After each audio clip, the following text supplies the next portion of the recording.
The most widely published book in human history reveals that we are created in the image of God. Throughout our human journey, each encounter is an opportunity to see the shared humanity in ourselves and others. Regardless of one's views on religion, each experience and each story weaves us together towards a common path. A path of transformation, a process of growth and understanding, a recognition that, at our core, we share a common destiny. What does the search for truth really mean in our lives? How can we find a sense of unity in a world so diverse and divided? As we reflect on these questions, we start to uncover a fundamental connection that binds us all beyond our differences. Welcome to Created in the Image of God, Building Vibrant Communities, with our host, Wade Franson. Today's episode is Faith Like My Father. Hey everyone, it's Wade Franson, and we are today pre-recording episode 239, and I've got John Fela in the studio here with me. John Fela is a dad with a mission based on having a son whom he loves dearly and has given himself to, who has special needs, autism, nonverbal. And John has dedicated his life. He's a man with experience in education and many other areas, including having a master's degree in education, worked with Johnny and Friends and other faith-based organizations focused on providing advice, guidance, and assistance to those fathers who are in this situation with special needs children, and also to the fathers themselves. Welcome to the studio, John. Thanks, Wade. It's great to be here. Well, and it's great to have you, given that you've dedicated your life to this purpose.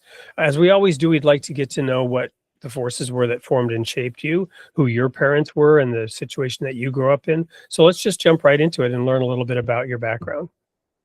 Definitely. So I like to describe my childhood and my upbringing on the north side of Chicago as kind of a SNL, Saturday Night Live skit, right? If you've ever seen any of the funny stuff that they've done in the past, like the Bears and all those kind of things. I grew up in a very stereotypical north side of Chicago, blue collar Catholic household. My father was a truck driver. My mother was a secretary most of her working life. And, you know, every stereotype, every funny pronunciation of a word, food, holidays, whatever it was all very much that. My upbringing was very traditional. I grew up in a family, again, that was very Catholic in the sense that I went to a Catholic school. I had to, go to church every Sunday. Of course, my dad never went to church. And of course, my mom would take me as just kind of, well, this is just what we do. And, dad's over at the bar. And, specifically, my father really influenced my life in a couple of ways. Now, when I say that, I want to stress that my dad, as I also sometimes like to put it, did the best he could. But again, he was a blue collar guy. He, was not very educated. He was a very intelligent guy. I always considered that he was a guy that had very interesting opinions on things and loved to watch the news and would sometimes watch with me and we'd discuss things. But he was also essentially a functional alcoholic. He went to work every day. And my mother said, well, your dad's not really an alcoholic because he goes to work. Well, then I became an adult and I met many adults that are functional alcoholics that go to work and, So he would drink every day. And then on the weekends, he would really drink. And, he was just kind of checked out of his life. He went to work, came home, complained about his day. Maybe we would have some, family time, whatever that looked like around the dinner table. But otherwise, he was hitting the bottle. The interesting thing, though, is this, and this is really kind of a core kind of a story and message that I have when I speak to dads, when I speak to dad groups, and I also speak about this journey of being a special needs parent, which is my father gave me one piece of advice in life. And it was something that I pretty much dismissed, thinking that it was just the ramblings of, my father, who, by the time I became a teenager, I just kind of relegated him to being a drunken fool kind of a thing. But he always told me two words. It was his kind of catchphrase, two words, which were "don't panic." Okay. Whatever happens in life, whatever you're facing, whatever's going on, stay calm, take a breath, compose yourself, don't panic. And I just remember thinking to myself how much I hated him, because as I grew up, I started to see other guys with their parents, and specifically with their dads, and they had these different relationships, and dad would take them here and dad would do this with them and teach them this. And I'm like, I had none of that. Right. My dad complained if he had to do something extra a lot of the time. And he just gave me those two words. And I'm like, what am I supposed to do with this? Right. Well, as it turns out, my father actually passed away. He had a series of medical issues, and he passed away relatively young at 62. And my mom is still alive, but is in assisted living with dementia. So as I reflect back on my childhood, I certainly learned a lot of good values. I learned the values of hard work. I learned the value of being committed to your family, and I really do give credit to my parents, both of them in their own unique ways, for giving me what I would refer to as the fortitude to be able to support a child with a severe disability, in terms of my son Chris, because that has not been an easy road. But it's because of the lessons I learned from them and the way they showed up for family that, there's nothing you don't do for your family. I mean, within reason, certainly, but you support the people you love. And sometimes that's ugly, and it's not always pretty. And whether it's a medical thing or a issue in school, or whatever we're talking about, you show up and you support the people you care about. So I took that from them, but also that don't panic line that actually played out for me. And I won't use that story right now, but it is a story I like to tell, and it's also in my book that's coming out. Those two words actually provided me with way more perspective later in life than I realized. And what I saw, kind of looking back in hindsight, was my father actually gave me the best advice in the world. I just didn't realize it, because I dismissed him because of the behavior I saw. And it wasn't until these things played out in my life and I said, wow, and also tying them to scripture and faith, it made all the sense to me. So growing up in that environment, and then of course, I met my first wife, my son's mom. She came from a totally different background than I did. She actually came from a relatively affluent family. So it was an interesting kind of road and relationship there. And then certainly with our son being born, I would tell you that I had gone through every up and down in marriage, to the point where it almost ended, and then it didn't, thankfully. But then eventually we did wind up getting divorced. And that was not expected, not something that I wanted, but nonetheless, we remained great parents, great co-parents, still work well together, still support our son. And by the grace of God, I now have an incredible new wife who loves me, loves my son, loves the Lord, and also loves the work I do. So that's kind of me in a nutshell, in terms of those early influences in life. Awesome. And I want to dig a little bit further into the timeline here going forward, but I want to go back first and just ask a couple of basic questions, because I'm listening to you, and what you're saying is resonating with me in a variety of ways in terms of my own experience and what it means. My circumstances were challenging. There was a period of time for 2 years when I lived in Sweden with my aunt and uncle because of my own parents' divorce, my mother's alcoholism. And it was a very functional family. My uncle worked for the Swedish Railroad, which meant they actually provided basically a place for him to sit and play cards all day, because he was an alcoholic. And with the work he did on the railroad, there was kind of not anything he could do without somehow risking messing something up that would have been serious or material, right? But in the Swedish society, they were very advanced in the sense of knowing that this was a disease, but also perhaps maybe a little bit too accommodating in that he had a job which wasn't a job, and everybody knew it. But it was my aunt that kept the family together. And so I wanted to understand a little bit about that in your family, also to understand you and your focus on fathers, and how perhaps that might have played into your personal aptitude and desire to help both children, your son, but also fathers that you mentioned in the intro that we had before the recording, right? So I'm just curious about the dynamic in your family, what your mother provided, holding everything together, and your own sort of processing of all this, and having gotten through the teenage years, where obviously many teenagers look very negatively on their parents at that point in time, and in your case, you perhaps had reason to. But coming out the other side and then wanting to really help families, both fathers and children, just want to unpack that a little bit more, where that comes from. So I would begin by saying that I think I learned way more from my father in terms of what not to do. I can vividly remember as a young child thinking about all the things I wish were different, and thinking about all of the things that, you know what, when I become a parent, maybe this is what I'm going to do. All of the things that I wanted my father to do with me, and which had to, the beginning and end of that was, put down the glass, put down the bottle, which he couldn't do. Be intentional, spend time with me. Let's do father son things. And it's not that we didn't have those moments, we just didn't have a lot of them. And what I also saw from my father, and also knowing his background a little bit, was that I think he felt very, very defeated in life. He was someone who, quite honestly, he was, when we would go to family functions and parties or whatever was going on, he was the life of the party. I mean, he was a very social creature. He was great with people.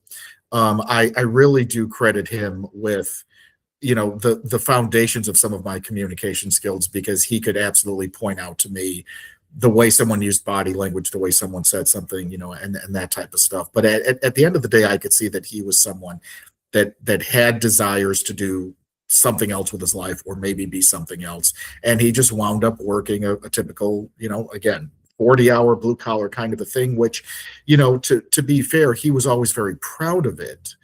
It's not that he ever said, my job's the worst necessarily, but you could also see that he had given up on life in some respects, because he felt life gave up on him.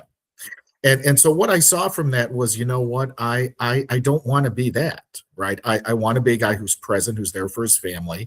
Sure, I had my fun in college and in my 20s going out to the bars and that type of thing. But I never wanted to be him, right? And then, in contrast with my mother, my mother, again, being very traditional, very conventional, it was this kind of thing where, yes, my husband drinks every day. My husband is drunk every day. My parents, would fight on a pretty regular basis. Those fights never really got physical, but they almost did. And I definitely saw things, growing up that I literally felt like I have to insert myself into this, because I'm afraid one of them or both of them are going to kill each other. And it was always one of these things where, again, growing up as a kid in the 80s in that culture, you didn't talk about these things. You didn't go to counseling. You didn't go to therapy. It was, okay, just don't say anything if anybody asks you, and all this kind of stuff. And so no one was really being honest with things. But what I saw from my mother, so, again, I mentioned the advice my father gave me. I think what I really learned from my mother was, again, how to show up for the people you care about. One story I'll tell is I mentioned that my father had a series of medical issues. And so one thing that happened, and some of these things, I think all of these things are related to his alcoholism, maybe not directly, but definitely indirectly. But he developed a series of hemorrhages in his brain back when I was probably in, let's say, fourth or fifth grade. It didn't result in him having an aneurysm, but what it meant was that he was having nosebleeds that were uncontrollable. So the blood was just kind of flowing and there was no stopping it. And so he would go to the emergency room. They would do a variety of treatments. Nothing worked. And then it got to the point where he wasn't working and he was at home. And I'm not kidding when I tell you that there would be waste paper baskets full of bloody tissues and, rags and, whatever he was using to just kind of keep the blood from coming out. So one night, it was a school night, it was during the week. It got to the point where we were up, or my mom was up with him. It was already probably 1 or 2 in the morning, and he was almost kind of losing consciousness. He was almost going into a comatose state. So my mom says, we have to get him to the hospital. Let's pile into the car. We get in the car. The hospital that his doctor was at was probably, if you're driving the speed limit, it might be a half an hour drive. If you're not driving the speed limit, maybe 15 minutes. And that was the case. We were on pretty much empty streets in the middle of the city that night. My mom is driving. I'm in the back seat with my father. My father is barely awake. And all I could remember my mom saying was, keep him awake, keep talking to him, just don't let him fall asleep. And I just remember in that moment how composed my mother was. This was a moment that maybe could have meant my father going to the hospital and not coming home, literally. And she was composed. She wasn't crying. She was just calm. And one thing that I learned later in life, it's interesting because I certainly did a lot of therapy. I did therapy in previous marriage. I did therapy on my own. I did therapy with my ex-wife. But one of the things that I learned is that when you grow up in a house like that, when you grow up in an alcoholic home where there's literally trauma every day, you can handle like really serious, hard situations, emergency crises. You can handle like nothing, because you've been immersed in that since you were a child. So, my son having severe autism, taking him to the hospital middle of the night because he had a fever, or, at one point he eventually had a seizure disorder and he had 3 seizures in one day. We had to take him to the hospital and call the paramedics, those kind of things. It's like, I don't want them. I don't want them for him. I don't want him for me or anybody I care about. But you know what? I've kind of been there, done that. And so it's funny because I remember one counselor told me, major crises for you are like nothing. Little things might get to you, little things might annoy you, kind of thing, but the big stuff, you got that. Because again, I was immersed and steeped in that trauma from a very young age. But I also had parents who I very clearly and vividly remember were able to step into it with a calmness, with a grace, with a sense of, okay, this is what we have to do. We're going to do this. It's going to be fine. And in most cases it was, not always, but in most cases. And so I think to myself, as much as my mother was a very eccentric woman, someone who could be very controlling, at the same time, she is someone who I like to think taught me what it meant to love the people you love and care for them and show up for them and not give up on them. Because, again, I certainly went through my rebellious phase as a teenager, almost got thrown out of high school, all of this stuff with my grades and et cetera. She was upset. She was disappointed, but you know what? She always supported me. And she would do that personally and at school and everything. You don't give up on the people you love. That is ultimately what I got from her, and really from both of them. So as hard as the lessons were, they still really had a lot of value.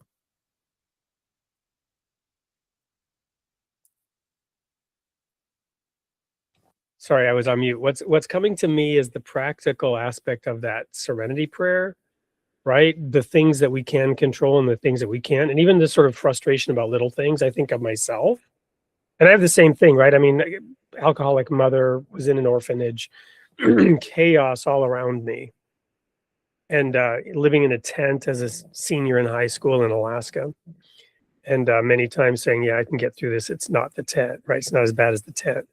But then getting really irritated about little things because they're preventable, right? Predictable, preventable. So it's that balance of the things that you can control and the things that you can't. Does that play into it at all in terms of your experience and how you approach life? Yeah, I think I've learned, certainly through all of those early experiences with my family, but also as I've been on my faith journey, because I came to my Christian faith as an adult. I was saved as an adult, and it was really through probably the worst season of life. As bad as what I just described to you, I would still say my worst season of life was right before I came to Christ. And I think there are reasons for that, certainly. But what I've seen is that there are a number of things I've experienced that I think would allow me to say, you know what, you got to give me a break. You got to give me grace. Do you know what I've been through? And again, I think that's all a relative thing because, for example, my son has a severe disability, but I know I have plenty of friends who have kids that have far worse stuff going on and life threatening and, hospital visits, like you wouldn't believe. So I don't like to compare, but I think looking at the experiences I had from childhood, looking at the experiences I've had raising my son with a disability, looking at all of the things that eventually brought me to Jesus, I say, you know what?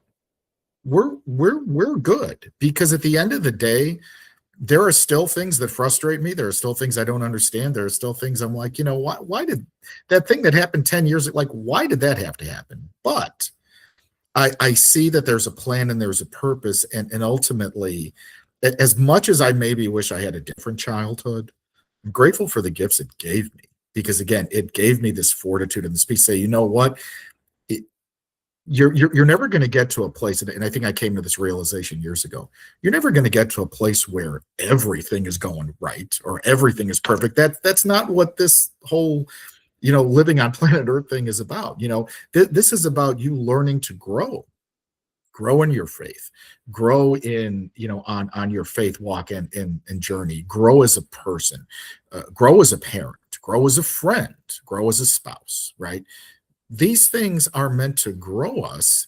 And so without them, I absolutely wouldn't be the person I am today. And what I also say is, when people say, well, don't you ever wish your son didn't have a disability? Which I mean, the knee-jerk reaction is, well, sure, of course. But I look at all of the gifts my son's disability has meant for me. Now, I don't like to make it about me, because at the end of the day, my son still has a disability, and, that's the primary focus. But without my son's disability, I wouldn't be called to do the work I do.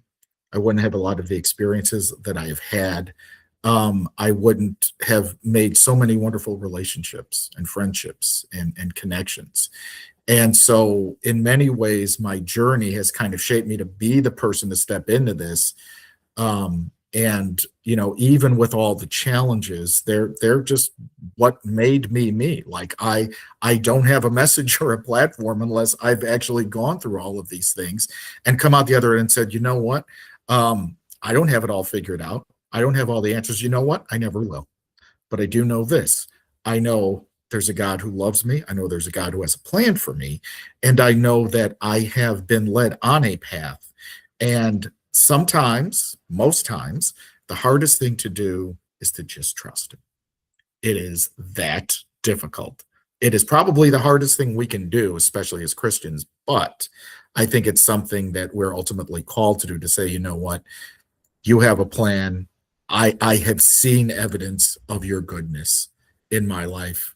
And if I'm not going to have faith in you now, then when will I have it? Right. So I think all of those things have shaped me. And at the end of the day, I'm still grateful for them. Well, that's a great pause point as we segue into the next commercial break. I believe we'll have a video here coming up that explores a little bit about you. Also, the book that you've written, which is at the title here, Faith Like My Father, right? And this focus that you've had in the work that you've done. So when we come back after that video, we'll dive a little bit more into what that work is and how this faith journey plays into all that. Don't go anywhere. We'll be right back with more of John Fela here on Created in the Image of God. What does it take to stay grounded when life feels uncertain? When responsibilities grow, pressure builds, and nothing goes as planned.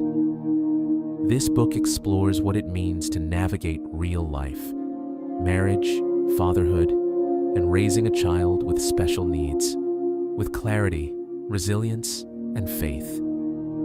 At its core, it's a story about steadying yourself in the moments that matter most and learning how to move forward without losing your footing. Faith Like My Father, available now on Amazon.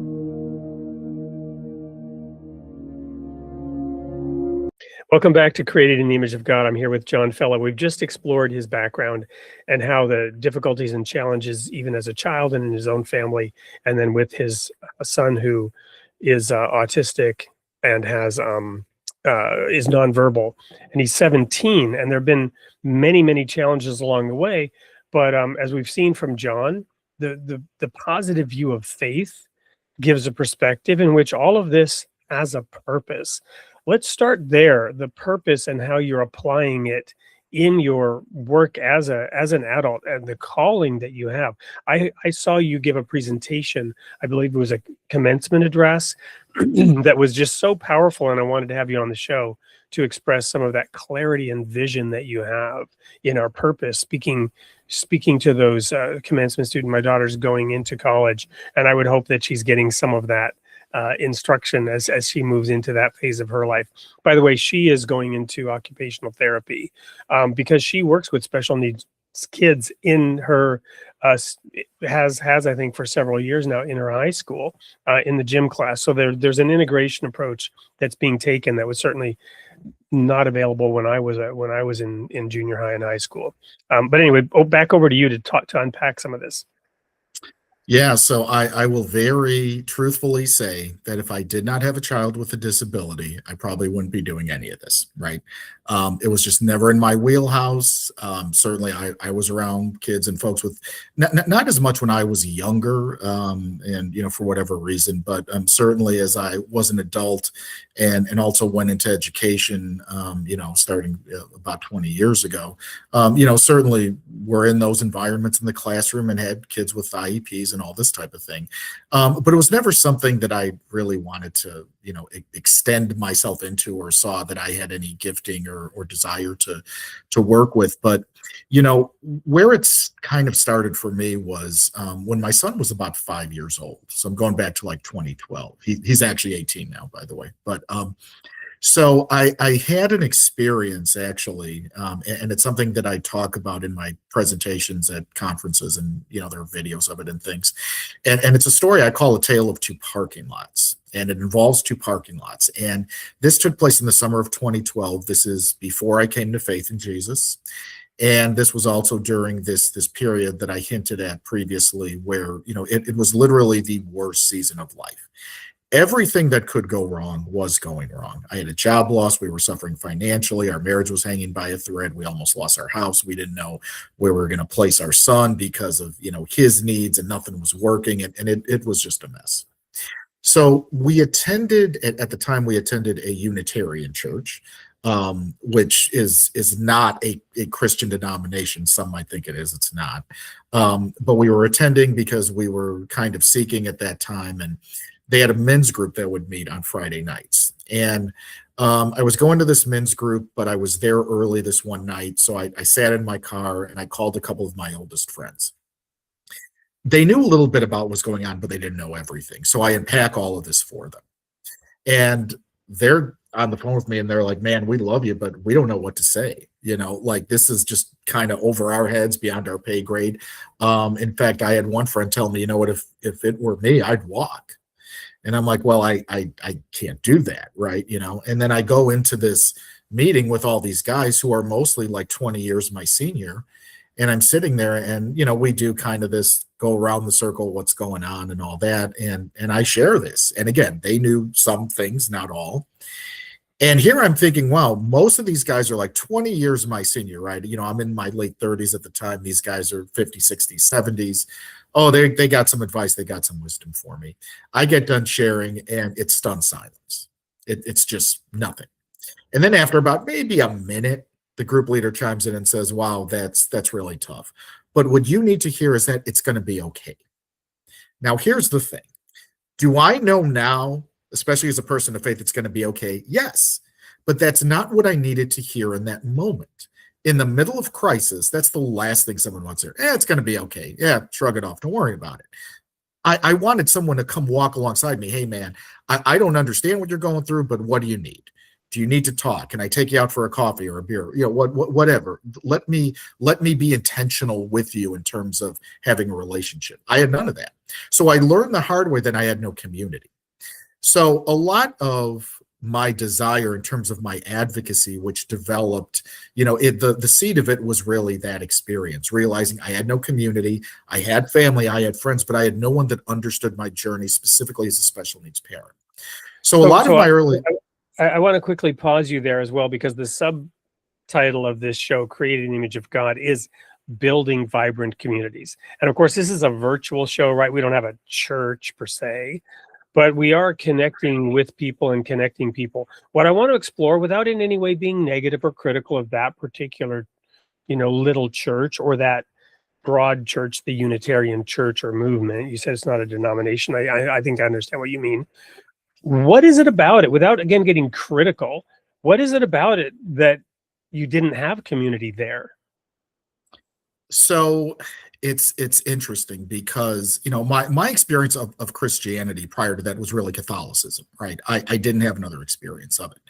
And I was very much into the new age, meditation and chakras and all that kind of stuff. And so was my wife, who was actually raised Jewish, by the way. And so, but we didn't really have a community. And so we originally joined. One of the reasons we joined was to find community. And we met some nice people and nice families. The difference, though, was, and this really kind of unfolded for me after we had been there about a year. And again, right about this time I'm describing, where I saw that, okay, there are people that are showing up here, and I jokingly, even in my book, I refer to it as church for atheists, because you can literally be an atheist and be there because it's just about some place to go and engage on some level. And they had some nice programs and music and whatever, and they would have a Christmas service and a whatever Easter service. But again, it was very surface. It was very superficial. And what I saw was there were a lot of people who were just kind of there, who very easily could have been at a Starbucks or some other restaurant or some other place, just hanging out and just talking smack about this, that, or the other, as opposed to, okay, the experience I had just a few weeks later when I attended a men's Bible study at the church of one of my ex-wife's friends. So my ex-wife had a co-worker at her school. She was also a teacher who was basically trying to testify to her because we were going through all of this, and was really just speaking to her about Jesus and all of that. And my wife finally said, well, does your church have a men's group? Sure, here's the information. I went because I'm like, look, at this point, I'll try anything. You want me to go there, I'll go there. Now, again, I had a very stereotypical view of, oh, this is an evangelical church. These guys are going to be hitting me over the head with Bibles or something. I don't know what's going to happen. I went in there, and I can tell you that it was a total 180 from what I experienced with these other guys, where these other guys were just stone cold silent. I don't know what to say. These guys actually asked questions. Now it's not like they spent the whole time talking about me. They did their study, they did their sharing, a little bit of introductions. But here's what really hit me. At the end of the night, there was a guy, I still remember his name was Matt. And as they closed in prayer, Matt prayed for me specifically. Now, even though I had not accepted Christ yet, I still knew the power of that. I knew what it meant. I could feel it, in my being. And I'm like, wow, you guys just met me, but you're praying for me. And that is something that never happened at that other church. And again, because prayer can mean a lot of things, even to people that are not Christians, right? And again, not saying that, you necessarily put your stock in it, but it's still the intention of, let me at least do this for you. Let me pray for you just because it'll maybe bring some peace to your soul. That never happened at the Unitarian Church. But here I had a true experience of what it meant for brothers in Christ to come around me and pray for me and say, you know what, we do want to know about you. And then even after the meeting, as we were chit-chatting, asking questions, hey, so tell me about you and what's going on, and do you guys think you want to try the church? And I'm just like, man, you guys just met me and you're treating me better than people I've known for a while, So that to me right there was the early seed of understanding the need and the value for community with men, certainly, but then also as I started to work with dads of special needs, and I speak about this in some of my presentations, the tools that I learned from those men from those men's groups, from those early men's groups, from whether it was a Bible study or a men's group at the church, and we would do events and we would host fundraisers and whatever the camaraderie was. But I got so much from those experiences that I could then translate and transpose over to my experiences working with dads, doing support groups for dads of special needs, working with those type of organizations, reaching out and kind of ministering to guys in a situation just like mine. All of those experiences proved valuable. But again, the biggest difference was you saw the intentionality of the guy saying, you matter, we care about you, can we pray for you, how can we help you, right? And again, that was a very stark difference, and it was really a total night and day thing. Thank you so much for sharing that, and I'm glad I asked the question. I'm reflecting on this group that my wife and I have been going to for 2.5 years. It's actually in a nursing home. And there's a small group of mostly women who wanted a spiritual community in that. And it's interdenominational and it's interfaith. There have been people there who are not Christian, Hindu, and whatever. But it has that same thing of people who care and who are there and there every week. And there's one woman in particular who really is the one who wanted this and asked for it. She's from the Bahamas, and that's what I think of when I heard you about Matt praying. She does that, right? And she will remember and she will pray for the people. And we do that. We go around and we find out what can we pray for, and those prayers are powerful and they're moving. But it's also just knowing that people are putting in that being present, as you call it. So thank you for sharing that. So how do you then relate that to the work that you've done out in the community and the speeches that you've given, the presentations that you've given, and how do you translate that power that you experienced there and received into going out into the broader community and helping fathers and children? So really my motivation, it certainly comes from the experiences that I've had and that I've shared. But here's the other unfortunate thing. I really see, and this is, I think, especially specific to the disability community, special needs families and parents. There are a lot of resources for moms, and that's great, right? A lot of the resources, whether it's books or things you find online, support groups, whatever it is, tend to be focused on moms. That's great. We love our moms. We need our moms, right? But meant to usually, in my experience, are under-resourced and underserved and overlooked, quite honestly, because, and I think there are several reasons for that. On the one hand, you have a very high divorce rate. I mean, the divorce rate is already high in this country. And again, I hate quoting numbers because I always hear something different all the time. But let's say the divorce rate is like, I think the last quote I saw was it's either like 1 in 3 or 1 in 4. It's exponentially higher for families of disability. In fact, at one point I had heard it could be as high as 80%, right, within the first 5 years of, let's say, a child's diagnosis. So the issue you have is, and I very much experienced this in my marriage to my son's mom, where, when I was kind of navigating this very challenging season of life, one of the questions that I also had to answer, besides this issue of finding community, one of the questions I had to answer for myself was, who was I? Because in many families like mine, the mom, the wife is the one that kind of manages things, manages the household, manages the calendar. This is when the kid has to go to therapy. This is when they see this doctor. This is when they see this specialist. This is when we're doing this. And that's fine. And a lot of families run that way, and no problem, even with typical kids, obviously. But in my case, my ex-wife was very type A, kind of controlling, and handled it. And I didn't need to put my hands on it. I just, when you need to pick him up here and take him here and whatever. Okay, great, no problem. And then, if she was busy during the week or on weekends, I'd happily take him. We'd go play or go wherever we're going and have a good time.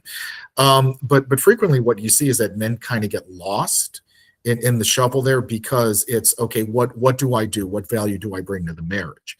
And so in my case, for example, I was never the breadwinner in our family. My ex-wife, my son's mom, always made more money. We were both teachers, but she just always made more. So I wasn't the kind of guy, like some other dads I know, who could just write a blank check and say, well, they need XYZ therapy. Let's write the check, da, da, da. I'm just going to work, and I'm going to work really hard. I'm going to throw myself in my work. We're going to pay for all these things and whatever. But then most men, most dads get checked out. They get checked out of the marriage, checked out of the relationship with the child, and checked out of the relationship with the wife. So for me, the focus is bringing to light the needs of dads, the struggles that dads have as men that are specific to us as dads and men. Okay. And sometimes we can get even more specific, talking about relationships with a men and dads and a male child as opposed to a daughter. But, at the end of the day, this really comes down to men being able to have access to a lot of the same resources that exist for moms, support groups, being connected to, dads individually, whether that's in their literal community close by or on a bigger scale nationally. And I work with a lot of dads around the country and organizations where support groups meet virtually. And that's just kind of our world now, right? There are a lot of virtual support groups. Even if somebody's close by, sometimes that's what works, or otherwise you try to meet in person. I have a couple that meet in person that I've been involved with for several years. So the message and the mission is trying to get dads to be aware of what their own needs are, and the fact that, yes, you need a community. You need at least one guy, because it's so hard for men especially to admit, my child has issues, or my son especially will never do these things, or I'll never do these things with my son that I always dreamed of, whatever. Okay, we all have that. But at the end of the day, this is kind of what we're dealing with, what we're coping with. Who do you have that you can actually talk to and have these conversations? Maybe you're not comfortable having them with your spouse, or maybe you're not comfortable with having all the conversations. Who do you have? Do you have at least one person? I'm like, some guys don't want a big group dynamic. They don't want to meet a bunch of strange guys and start unpacking their life. That's fine. Start with one. Do you have one? Right. And so that for me has really been the motivation of my work is, I want to put a lens on parents of disability in the greater context. And certainly my work with an organization like Johnny and Friends was part of that, in terms of bringing an awareness in the greater sense, in the greater culture, to families of disability and their needs and how we want to be accepted, but then specifically the way that men and dads roles play out, and the tools and the support they need. And really, I know guys that are doing remarkable things out there, that run organizations, and that's not anything that, I'm even coming close to. But the fact is that as intentionally as I can get with someone, and I say this all the time, if you have no one to talk to, you can talk to me. That's fine. I'll always make time for you. I may wind up passing you along to someone else who I think, hey, you know what, you really want to meet this person too. But I have no problem talking to any guy, because I know what that is. I've been there. I know what it's like to not have anybody. And if I could do that for at least one other guy, one other dad, then, my work has mattered. Well, this whole aspect of marriage and the family, I mentioned, I think to you, I don't think I mentioned it here on air, that there's this new series I've drafted on my Substack around Hebrews 11. But I've also taken this verse. It's actually the title of my second book, Hardness of the Heart, where the Pharisees try to trap Jesus around the issue of divorce, right? Moses said you could get divorced for all these reasons. What do you say? And they're trying to trap him. And he says, from the beginning, it was not so, right? God allowed it. Moses allowed it, he says, because of the hardness of your heart. So it was an accommodation to deal with the fact that you weren't fulfilling that original purpose. You weren't holding it together. And that's a wonderful accommodation, because divorce has happened. I've been through one. But the goal is to have that bond, that marriage in the family, where men can be fully present for their spouse, but also their children. So reflect on that for a moment, given what you had as a child, given that the mother of your son, there ended up a divorce, and what you have now. Comment for a moment on that. Fulfilling the needs of men in this situation is also enabling them to be participating in the family unit in that sense. And even if it's just being connected with their children, even if this high divorce rate for families where disability is a factor, we haven't figured that out, but still you're helping with that involvement so that the men don't check out, so that they can find a role, so that wherever this chicken and egg situation is coming from, of men they're not being resources for men, maybe because men don't want those resources or don't know what to do with, you know what I mean? Just focus on that for a moment, if you would, because I'm just loving listening to you and your experience and how you approach all this. So if you were to take my parents' marriage, and if you were to take my marriage to my first wife, I would say they were totally in contrast to each other. What I saw in my parents' marriage were two people that fought every day, two people that were clearly not happy with their station in life and their situation.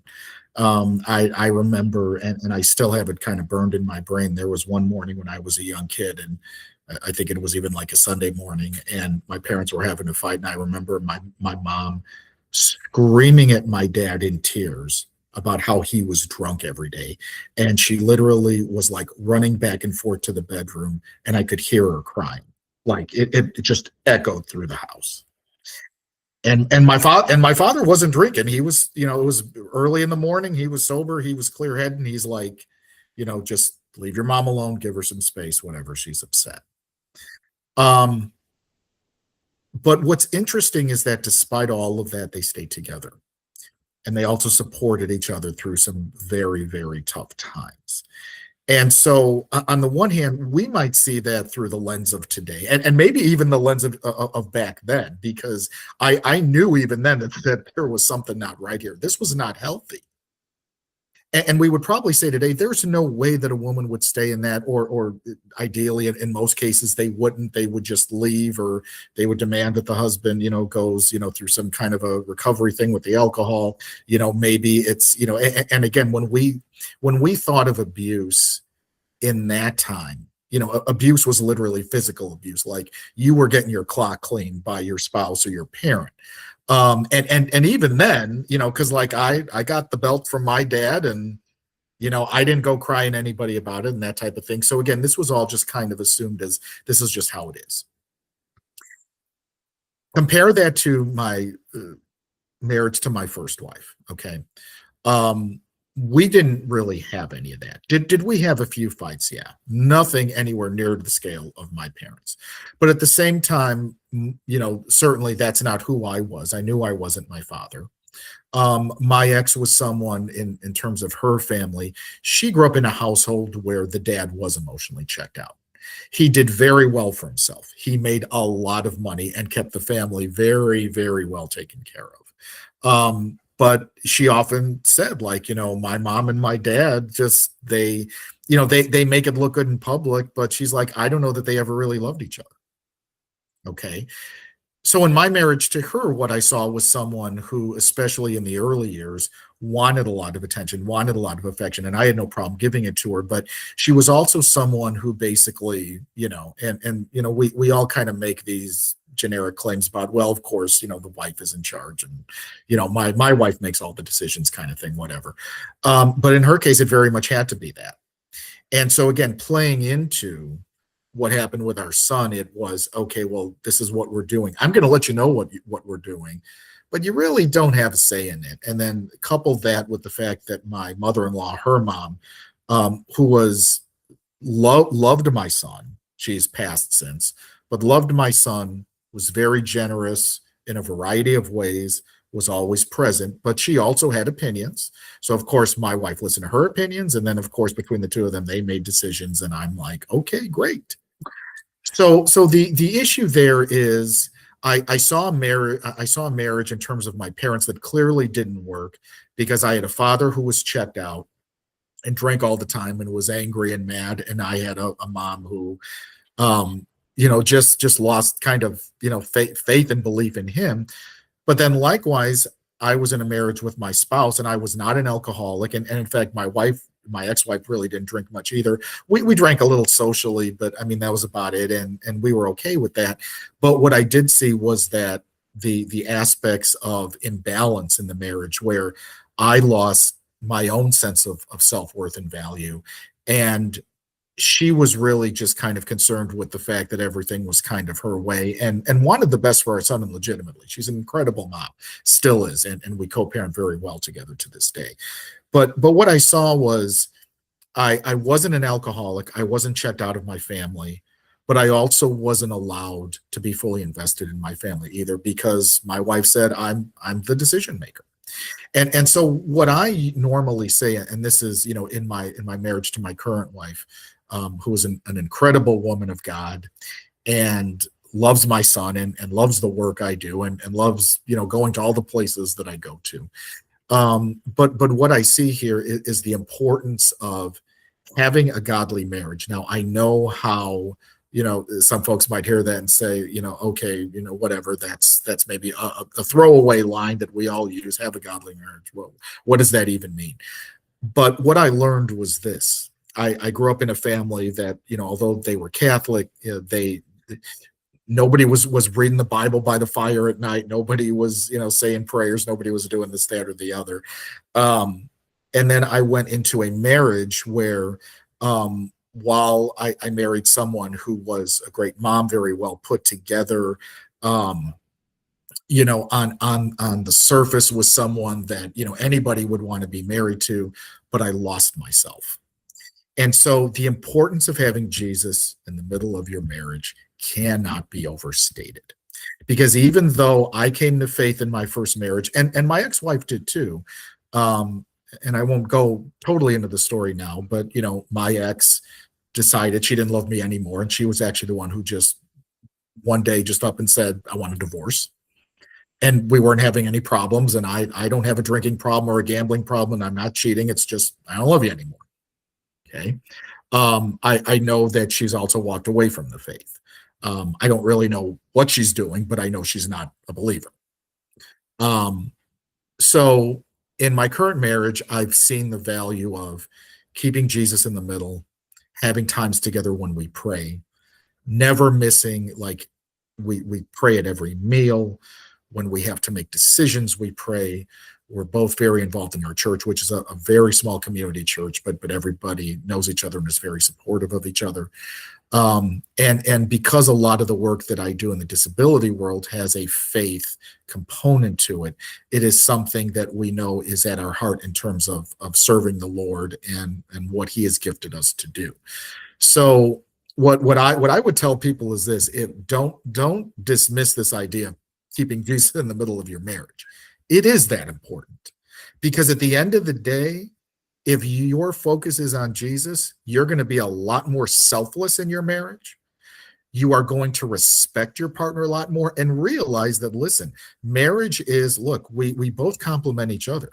There are things my wife is great at, I'm not, and vice versa. That's fine. At the end of the day, though, I know that I am the head of the household, that I am the final decision maker, but I respect her totally.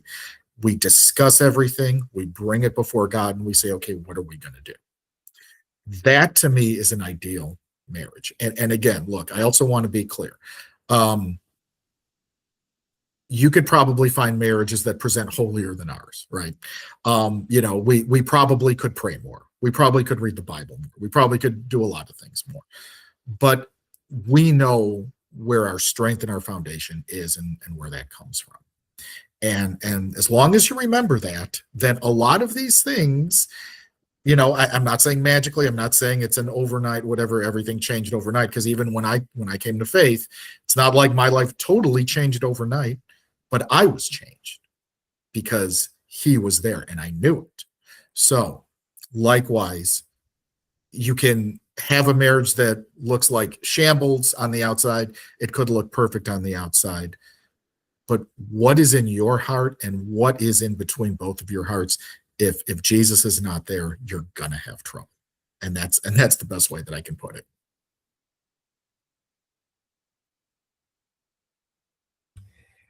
Mute again. So thank you so much. This particular segment has gone a little long. I want to add one follow-on question, and then we'll go to a quick commercial break and come back with a short wrap-up. And that follow-on question is due to some members of the audience who will take exception, perhaps even recoil in horror at the whole idea of husband being the head of the wife. So I want to bring in a verse which I know you know and which I know you're practicing based on what I've heard, which is Paul's statement. Sure, the husband is the head of the wife, as Jesus is the head of the church, who loved it and gave himself for it, right? So Paul flips the script on that whole thing by saying, this is how you lead. This is how you are the head. You are willing to be Christ-like in your willingness to completely pick up that cross and sacrifice yourself, your desire, your ways, in service to that spouse. So I want to just give you the opportunity to sort of unpack that for those who might have recoiled in horror at that statement. No, and I really appreciate you bringing that up, because that really was my intention there. Because, to be totally fair, that was even something that even when I came to faith, I kind of struggled with a little bit, because I'm like, okay, I don't need to be the boss. I'm not looking to be the boss, but I am looking to be the servant leader. Right. And I think that's the point here. I am looking to lead by example. I am looking to lead in the way Jesus led, which is, you know what, I'm going to get down and wash your feet, because you know what, that's what a true servant leader is. I'm going to give of myself. And so at the end of the day, the difference is that, right, when Paul makes that comparison, sure, as the head of the household, like Christ is the head of the church. So in that sense, it's okay, honey, we have to make this big decision. Well, you know what? We're both going to talk about it. We're both going to pray about it. And you know what? At the end of the day, honey, I trust if this is the way you want to go, we'll go that way. Great. But that doesn't mean that my wife doesn't share in all of that responsibility, because she does, because she has to. Right. And that is God's purpose for marriage, for sure.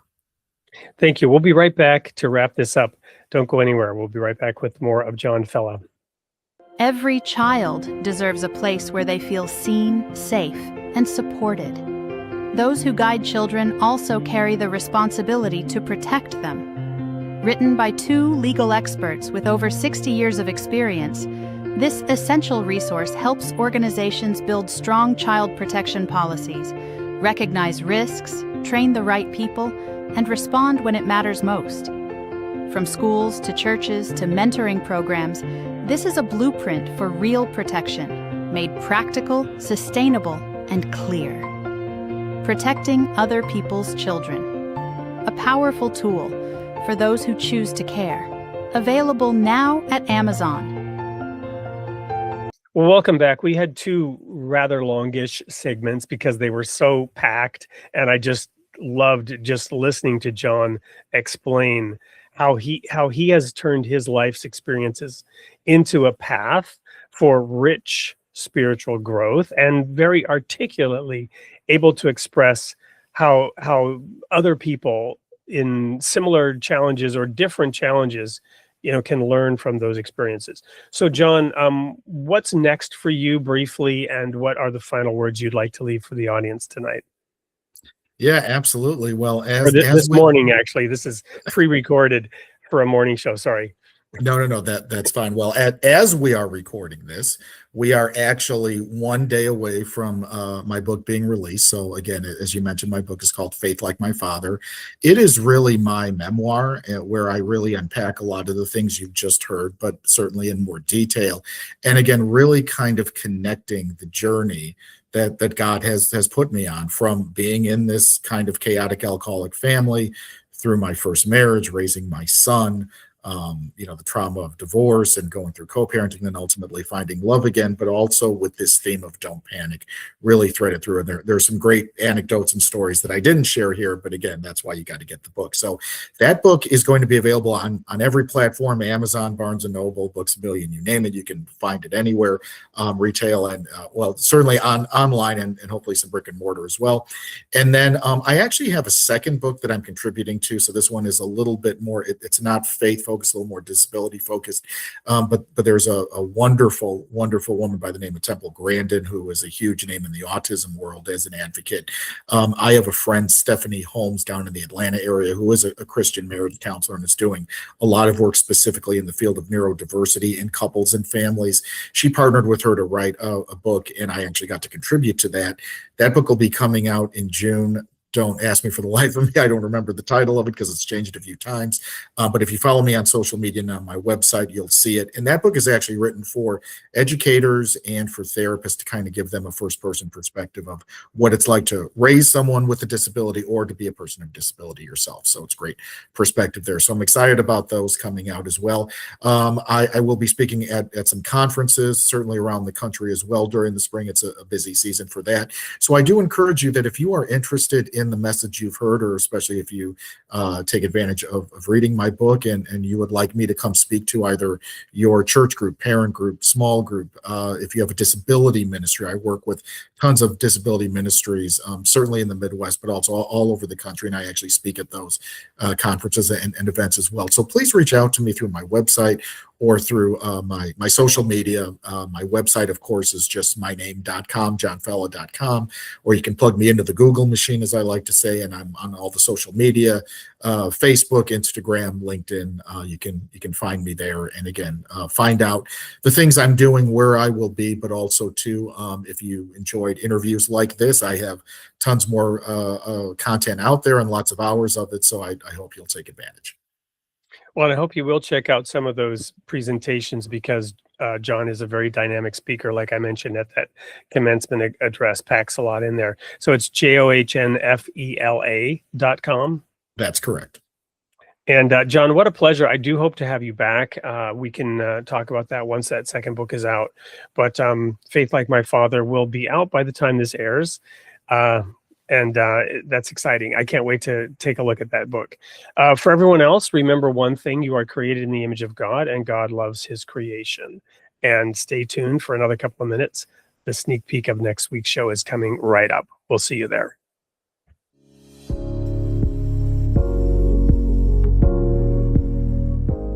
Welcome to the studio, Steve. Hey, Wade. Thanks for having me. Honored to be here. Share a little bit what it was like growing up, Steve. Yeah, well, it started off with having that less than feeling that we're all born into from Adam and Eve, right?